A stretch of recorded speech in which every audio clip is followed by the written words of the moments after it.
Only one team was able to get that done, and it was the Tennessee Titans. We'll talk about the deal they made with Derrick Henry, which seems to be a pretty reasonable deal, by the way, if you look at it from both sides. Derrick Henry did not stick the fork in them and expect everything from them, even though he put the team on his back last year and carried them to an AFC championship game. He gets a 4-year, $50 million deal with $25.5 million guaranteed.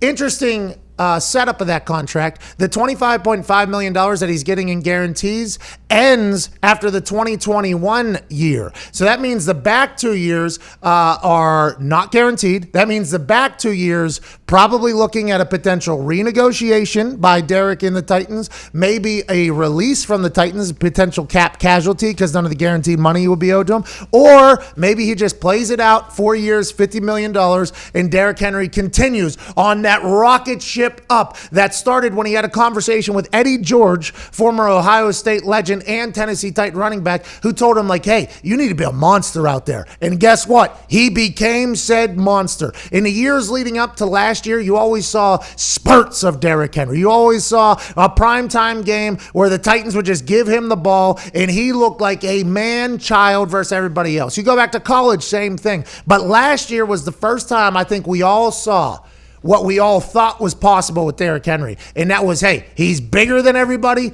He's stronger than everybody. He seems to be quicker than everybody. Let's give him the ball and let him eat. They did that. That offensive line made a lot of moves. He made a lot of yards and in turn made Ryan Tannehill the best quarterback he's ever been because ding, ding, ding, play action is a quarterback's best friend. Ryan Tannehill gets paid because of it. Now Derrick Henry gets $25.5 million guaranteed over the next 2 years, a 4-year deal in total worth $50 million. Congrats to Derrick Henry. Congrats to the Tennessee Titans. Derrick Henry negotiates a deal, gets it done before 4 p.m. yesterday before playing on the franchise tag. That thing is front loaded. That $25.5 million that he's guaranteed come in the first 2 years. And then the last 2 years, it's like $30 million or whatever back there.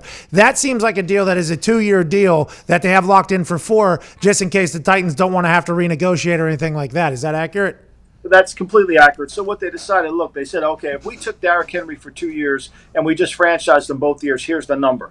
And it's probably going to come right around 20, maybe $23 million for 2. So they gave him a little bit of a bump, 25 for 2. It was a deal that the guy had to take because it's more than if they franchised him for 2 years in a row. So he takes the deal. He gets guaranteed $25 million. It makes sense. He couldn't say no to that deal, and it gives the club flexibility to be able to move away from it because in year 3, he won't be on the Titans. It'll be 2 years and pretty much done.